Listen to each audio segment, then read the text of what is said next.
राधानगरी तालुक्यातील कोनोलीपैकी फालेवाडी धनगरवाडा येथे काल सूरज फाले या युवकाचा खून झाला होता।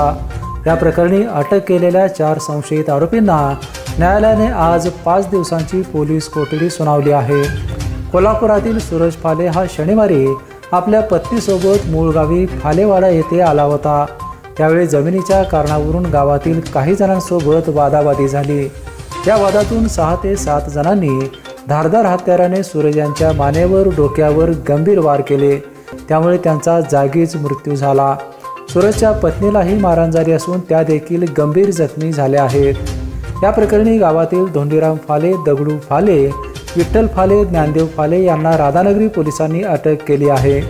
या सर्व संशयित आरोपींना आज न्यायालयात हजर केले असता न्यायालयाने सर्वांना 5 दिवसांची पोलीस कोठडी सुनावली आहे। त्यातील 3 जण फरार असून या प्रकरणाचा पुढील तपास राधानगरी पोलीस करीत आहेत।